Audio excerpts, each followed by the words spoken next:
International Fund for Israeli Palestinian Peace to support coexistence projects and civil society programmes and for connected purposes.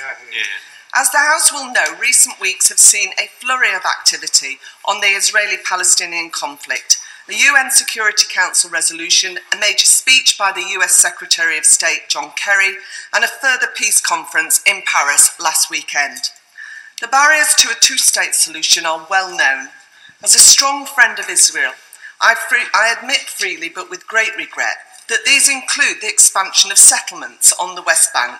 Settlement building is wrong. It threatens the viability of a future Palestinian state, the case for which is unarguable. It does immense damage to Israel's standing in the world, and over time it will put at risk that which is most precious about Israel's character, its Jewish and democratic character. But as Secretary Kerry stated clearly, settlements are not the whole or even the primary cause of this conflict. So too is the incitement tolerated and in many cases perpetrated by the Palestinian Authority. The payment of salaries to those convicted of terrorist offences and the naming of schools, streets and sports tournaments after so-called martyrs, thereby glorifying their violence. Then there is the greatest barrier of all, the rejectionist anti-Semitic ideology of Hamas, Hezbollah and Iran, which denies Israel's very right to exist and the terrorism which inevitably flows from it. My bill today is not intended to downplay the importance of these barriers, although I believe that it will help to address some of the pernicious consequences arising from them. Instead, my bill recognises that, as the example of Northern Ireland taught us, any peace process needs a political dimension, an economic dimension and a civil society dimension. Coexistence projects that bring together Israelis and Palestinians to advance the cause of mutual understanding, reconciliation and trust is that civil society dimension. The world has paid too little attention, investing only around £37 million a year in people-to-people projects for Israel and Palestine. That's less than £4 for each Israeli and Palestinian person each year. Britain exemplifies this problem. From spending a pitiful £150,000 on coexistence projects in 2015-16, the government, despite repeated warm words to the contrary, appears to have cut this funding altogether in the current financial year. But I am pleased that the Secretary of State for International Development seems keen to right this wrong. The absence of strong constituencies for peace in Israel and Palestine is one of the results. Polling by the Israeli Democracy Institute and Palestinian Centre for Policy and Survey Research last summer underlined the scale of the problem. While 59% of Israelis and 51% of Palestinians still support a two-state solution, these already slim majorities are fragile, threatened by fear and distrust between the two peoples. Thus, 89% of Palestinians believe Israeli Jews are untrustworthy, a feeling reciprocated by 68% of the latter.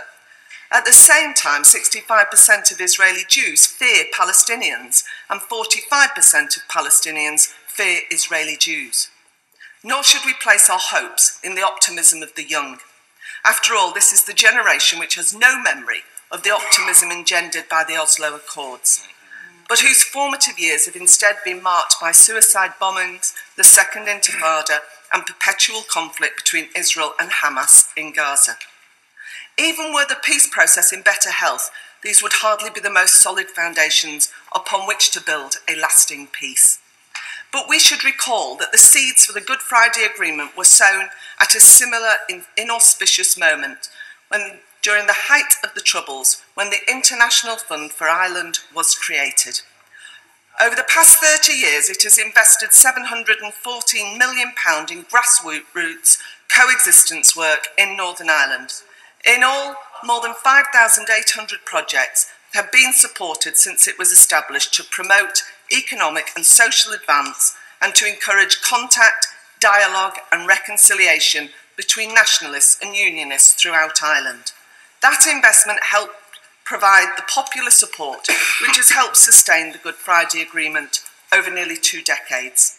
With this example in mind, my bill requires the government to promote the establishment of the proposed international fund for Israeli Palestinian Peace. This has been designed by the Alliance for Middle East Peace, a coalition of over 90 organisations building people-to-people cooperation and coexistence. The fund aims to leverage and increase public and private contributions worldwide, funding civil society projects and joint economic development that promote coexistence, peace and reconciliation.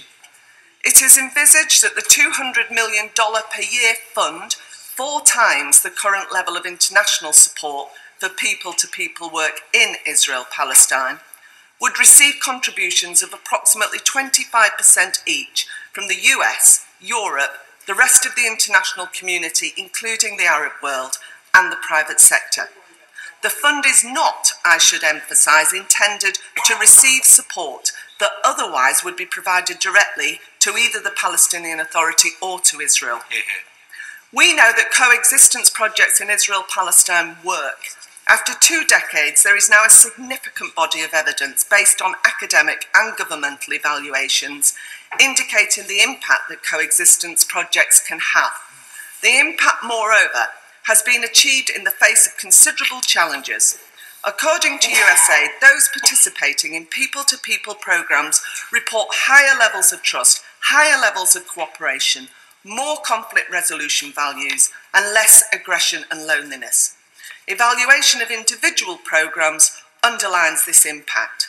Meet, a truly inspiring project which brings together young Israelis and Palestinians to learn about technology and entrepreneurship, found a 60% increase in the number of students who value working with someone from the other side after just 1 year on the programme.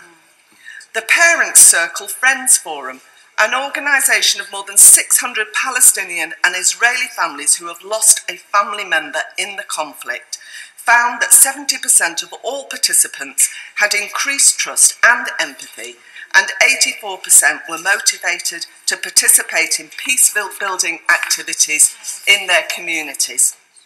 I would ask too if DFID can point to anything in their current funding that has moved the conflict closer to resolution.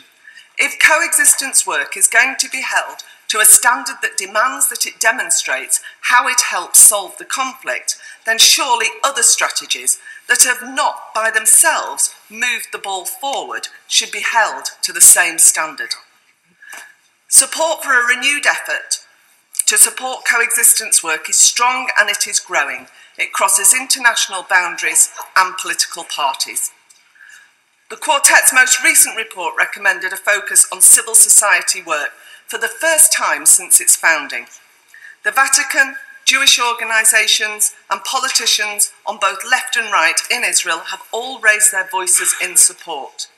On Capitol Hill, 2 US congressmen, Jeff Fortenberry and Joe Crowley, have worked across party lines, introducing a bill in support of the International Fund in the best traditions of US global leadership.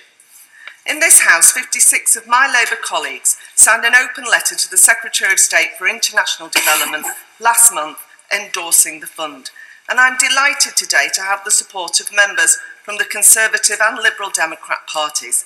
I'm particularly pleased to have the Right Honourable Member for Brentwood and Ongar, the Chairman of Conservative Friends of Israel, listed as one of the supporters of this bill.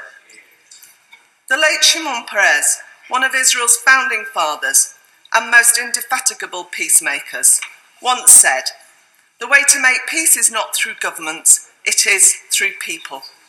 He knew that even in the most challenging of times, we must never give up on the search for peace.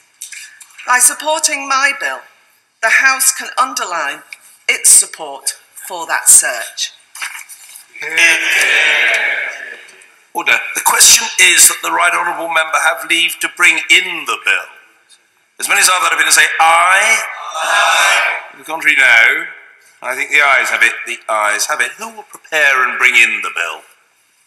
Mr. Speaker, Ian Austin, Right Honourable Alistair Carmichael, Chris Davies, Mrs. Louise Ellman, Stephen Kinnock, Catherine McKinnell, Right Honourable Sir Eric Pickles, Will Quince, Paul Scully, Craig Tracy, Stephen Twigg, and myself, sir.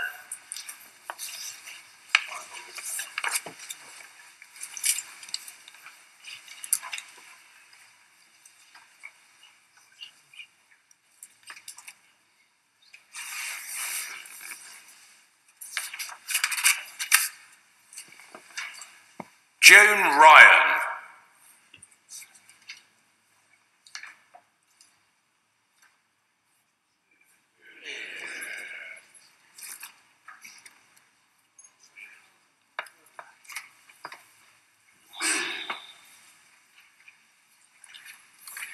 Promotion of Israeli Palestinian Peace, United Kingdom Participation Bill. Second reading what day? 24th of March, sir. 24th of March. Thank you. Order. We now come